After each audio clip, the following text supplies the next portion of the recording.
तो अभी मैं आकाश जी के साथ बैठा हूँ। Thank you. ये ताप्ती में 2 साल हॉस्टल में रहे हैं, ये हॉस्टल रेसिडेंट है। इनसे मैं जेएनयू के हॉस्टल लाइफ के बारे में जानना चाहता हूँ। जेएनयू का हॉस्टल लाइफ काफ़ी वाइब्रेंट होता है इन द सेंस कि आपको यहाँ ग्रास रूट डेमोक्रेसी का सोशलाइजेशन स्टार्टिंग से ही मिलता है, क्योंकि हॉस्टल में इलेक्शंस होते हैं। अच्छा। और वहाँ प्रेसिडेंट बनते हैं, मेस सेक्रेटरीज बनते हैं। तो इनिशियल जो रिस्पॉन्सिबिलिटीज़ एक स्टूडेंट की कि कैसे वो पॉलिटिकली पार्टिसिपेट करते हैं एक लार्जर डेमोक्रेसी में, उसकी शुरुआत हॉस्टल से हो जाती है। Practical practical on the ground आपको मोबिलाइज करना होता है, इलेक्शन होता है, वोटिंग होती है, काउंटिंग होती है प्रॉपर, जैसे रियल इलेक्शन होता है वैसे ही यहाँ भी ये इलेक्शन होता है। तो इसीलिए यहाँ जो स्टूडेंट हैं वो पॉलिटिकल कल्चर से हॉस्टल से ही अवेयर हो जाते हैं, चीज़ों को समझने लग जाते हैं।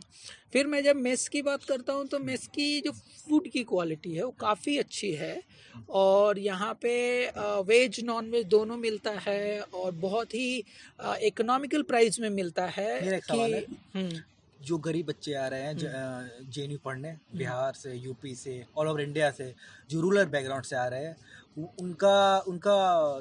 उनकी तनख्वाह ज़्यादा नहीं होती उनके घर वालों को, तो इनका क्या प्राइस है? प्लीज। हाँ, ये बहुत ही अच्छा सवाल पूछा आपने।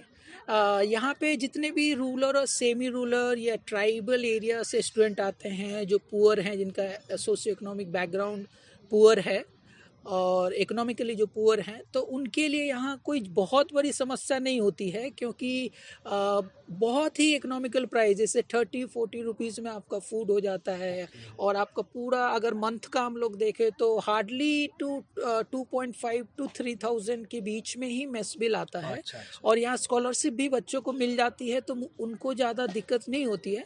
और ये उनके ग्रोथ के लिए बहुत इंपॉर्टेंट है कि जितने भी रूरल और सेमी रूरल या ट्राइबल एरिया के स्टूडेंट हैं वो बहुत स्ट्रगल करें और यहाँ पे आएँ, उनका फुल ऑल राउंड डेवलपमेंट वहाँ उनका एक कॉम्प्रिहेंसिव डेवलपमेंट, पढ़ाई लिखाई में, डेमोक्रेसी में, पॉलिटिकल पार्टी में। एग्जैक्टली, ये जेएनयू कैंपस प्रोवाइड करता है, और comprehensive development, all round development.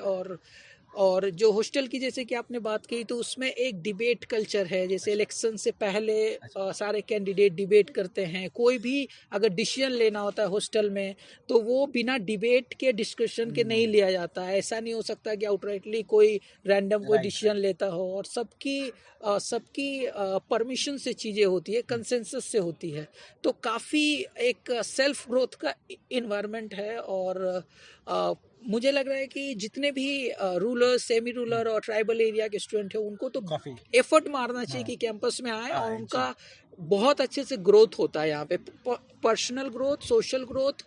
और कई बार होता है कि उनको बहुत अच्छा एक्सपोजर मिलता है, कि नेशनल और इंटरनेशनल लेवल पे बहुत सारे सेमिनार्स होते हैं कैंपस में, तो बहुत एक्सपोजर मिलता है। थोड़ा सेमिनार के बारे में बताइए, आप एसआईएस से हो। हाँ, तो सेमिनार का है कि बहुत सारे गेस्ट आते रहते हैं। वो जैसे कि मिलिट्री के डिस्टिंग्विश गेस्ट आते हैं, जो फॉरेन जो एम्बेसीज से लोग आते हैं यहाँ पे, एम्बेसडर्स आते हैं, डिप्लोमेट्स आते हैं, और कई बड़े बड़े थिंकर्स आ रहे होते हैं, राइटर्स आ रहे होते हैं। तो वो लोग आके यहाँ बच्चों से इंटरेक्ट करते हैं, और बच्चों को फर्स्ट हैंड एक्सपीरियंस मिलता है उनसे इंटरेक्ट करने का, उनसे क्वेश्चन पूछने का, और उनके हाव भाव को समझने का, और कैसे डिप्लोमेट से आप एक्सपोजर लेते हो, कैसे चीज़ों, ये चीज़ सारी चीज़ें आपको जेएनयू में देखने को मिलता है, जो कि और दूसरे कैंपस में मुश्किल है कि मिलता होगा, बहुत कम होता है। दूसरा क्वेश्चन मेरा आकाश जी, जेंडर। अभी पूरे वेस्टर्न वर्ल्ड में, पूरे दुनिया में जेंडर पे काफी बहस छिड़ी हुई है। हम लोग देख रहे हैं, फेमिनिज्म की बात करते हैं, इसके अगेंस्ट में रेडिकल फेमिनिज्म की बात करते हैं, कुछ लोग एंटी फेमिनिस्ट भी है। तो जेएनयू में क्या कल्चर है जेंडर को लेकर? जेएनयू में क्या लड़कियां सुरक्षित है? रात में 12 बजे कोई भी लड़की घूम सकती है जेएनयू के किसी भी ढाबे पे, किसी भी रोड पे? ये बहुत इंटरेस्टिंग आपने क्वेश्चन पूछा है। एक्चुअली मुझे लगता है कि पूरे इंडिया में सबसे ज़्यादा जो सेफेस्ट प्लेस है वुमेन के लिए, वो जेएनयू है।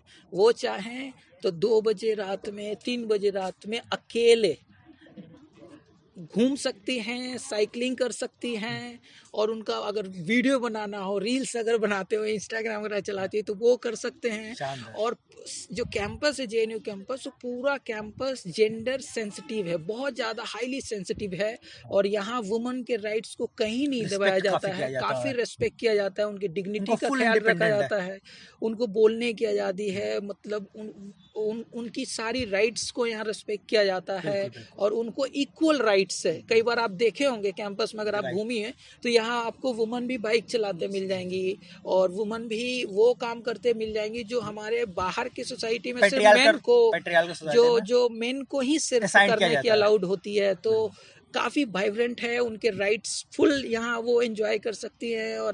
और यहाँ पे मोलेस्टेशन वगैरह का कोई बहुत ही मिनिमम केस आता है, अगर आता भी हो तो उसके लिए बहुत एकाध सारे यहाँ केस पे होता है, बॉडीज बनी हुई मीजर्स है। है, और सारे जो स्टूडेंट ऑर्गेनाइजेशन है वो इस चीज़ को बहुत ही बढ़ चढ़ के उठाते हैं, सीरियसली लेते हैं, और कैंपस को बिल्कुल ही सेफ जेंडर सेफ। न्यूट्रल बनाया गया है, कहीं किसी रूप से कोई डिस्क्रिमिनेशन नहीं है, और काफ़ी ज़्यादा सेफ है उनके लिए। ओके, बहुत बढ़िया, शानदार।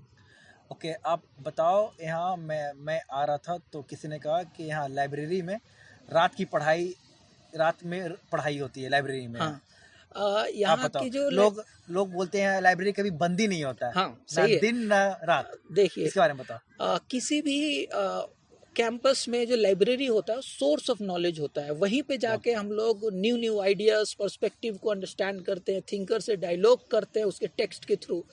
तो इसीलिए लाइब्रेरी इंपॉर्टेंट होता है किसी भी कैंपस में। और खासकर मैं जब जेएनयू की बात करूँ तो जो यहाँ BR अम्बेडकर लाइब्रेरी है, इंटर करते हैं तो बहुत ही आपको एक शांत माहौल, और बिल्कुल आप लगेगा कि आप अगर उस समय पढ़ने का मन भी नहीं कर रहा हो तो आप बुक लेके पढ़ने लग जाइए, इतना अच्छा माहौल होता है। इतना अच्छा माहौल होता है। और 24/7 ओपन होता है, काफ़ी ज़्यादा स्टूडेंट वहाँ जाके अपने अपने विषय में रिसर्च करते मॉडर्न हैं। सुविधाएं हैं वहाँ, सब चीज़ इंटरनेट, वाईफाई हाँ वगैरह, सब है, एसीज हैं, इंटरनेट्स अच्छी हैं, लाइटिंग। यस लाइटिंग है, फिर बैठने की अच्छी सुविधा है, पीछे कैंटीन है। अगर आप कोई मौका देंगे तो मैं उस कैंटीन पे भी आपको ले चलूँगा। और काफ़ी एक वाइब्रेंट लोगों को एक सेटअप मिलता है हाँ, पढ़ाई सेटअप लिखाई मिलता करने के है, लिए। एक माहौल लॉन्च है। पैड है, अगर कोई माहौल है। बच्चा रूरल एरिया से आ रहा है तो यहाँ के वो अच्छे से पढ़ाई कर सकता है, यूपीएससी की तैयारी कर सकता है, क्यों एक नहीं? अच्छा शोध रिसर्चर बन हाँ, सकता है, एक बढ़िया क्यों नहीं? क्वालिटी पेपर छाप क्वालिटी सकता है, पेपर, और हाँ। इसी को एज लॉन्च पैड यूज करके बल्कि देश का विदेश भी हो जा सकता हाँ, है। क्यों नहीं जाते? लोग जा रहे हैं, अभी भी जा रहे हैं, और आने वाले टाइम में भी जाएंगे। आप थोड़ा क्योंकि जूनियर सीनियर पे प्रकाश कर डालिए। हम लोग सुनते हैं दूसरे कॉलेज में थोड़ा रैगिंग वगैरह होता है। हाँ, JNU के बारे में यहाँ बताइए। रैगिंग का कल्चर नहीं है, क्योंकि मैंने आपको पहले बताया कि ये पॉलिटिकली वाइब्रेंट कल्चर है, पॉलिटिकली सेंसिटिव कल्चर है। तो ये सब लोग वो पॉलिटिकली अवेयर अवेयर हैं अपने जो राइट्स फ्यूडल के लिए। माइंडसेट है वो यहाँ वो एग्जिस्ट नहीं है, करती है। सही बोला आपने। वो डोमिनेशन का कोई कॉन्सेप्ट नहीं है यहाँ पे, सबऑर्डिनेशन का कोई कॉन्सेप्ट नहीं है, जूनियर सीनियर का कोई कॉन्सेप्ट नहीं है। आप नॉर्मली जाके नाम से लेके आप जाके अपने सीनियर से इंटरेक्ट कर सकते हो, अपने प्रोफेसर से इंटरेक्ट कर सकते हो, और जेंडर का भी कोई इशू नहीं, आप वुमेन जो स्कॉलर हैं उनसे जाके इंटरेक्ट कर सकते हो। तो काफ़ी एक इंटरेस्टिंग माहौल बन जाता है यदि आप पढ़ने वाले हैं और आप इस कैंपस में उनके हैं, लिए JNU तो आपके लिए एकमात्र हाँ डेस्टिनेशन है। हाँ डेस्टिनेशन है। यदि आप चाहते हैं अपने आप को ऑलराउंड डेवलप करना, और आपका सपना है कि स्कॉलर बनना है या कोई कॉम्पिटिटिव एग्जाम निकालना है, तो yes you can come here and enjoy the campus, कि बहुत अच्छा वाइब्रेंट इन्वायरमेंट है। नेक्स्ट क्वेश्चन मेरा होगा आकाश जी, थोड़ा कंट्रोवर्शियल है। कास्ट पे पूरे देश में चर्चा हुई है।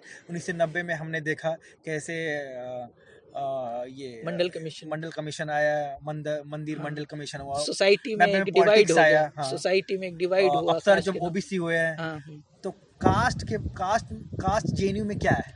आपने सही बोला कि जो 90 के दशक में कास्ट को लेके इंडिया में पॉलिटिक्स चली है, उसका ट्रेस यहाँ भी देखने को आपको मिलेगा, क्योंकि यहाँ पे लोग कास्ट को लेके बहुत पॉलिटिकली सेंसिटिव हैं, बहुत डिबेट और डिस्कशन होता है। बट सबऑर्डिनेशन नहीं है। हाँ। कोई अगर ये क्लेम करे कि मेरे साथ डिस्क्रिमिनेशन हुआ है तो नाम मुझे नहीं मात्र है। लगता कि ऐसा कहीं हुआ होगा, क्योंकि अपने राइट्स के प्रति लोग अवेयर हैं और डिबेट और डिस्कशन के थ्रू जो अलग अलग पर्सपेक्टिव है कास्ट पे वो सबको मालूम है, और जितने भी जो थिंकर्स हैं या राइटर्स हैं उनको यहाँ पढ़ा जाता है। आप भी अगर क्रिटिसाइज किया जाता है। क्रिटिसाइज किया जाता है, और कई स्टूडेंट ऑर्गेनाइजेशन भी है जो उसी उनको वो आइडियोलॉजी मुद्दे को बेस्ड उठा रहे पे उसी आइडियोलॉजी बेस्ड पे बनाए गए हैं, जैसे बापसा यहाँ जो स्टूडेंट ऑर्गेनाइजेशन है। जी। तो कैंपस कास्ट को लेके भी बहुत सेंसिटिव है, और किसी तरह का कोई डिस्क्रिमिनेशन Different यहाँ नहीं हम लोग देखा नहीं जाता है। देखते हैं। डिबेट होता है, हाँ। पॉलिटिकल डिफरेंसेस हो सकते हैं, डिसएग्रीमेंट हो सकता है, बट एज सच ऐसे कोई वायलेंस हो ऐसा कुछ नहीं है, या सिस्टमेटिक डिस्क्रिमिनेशन हो ऐसा कुछ नहीं। धन्यवाद।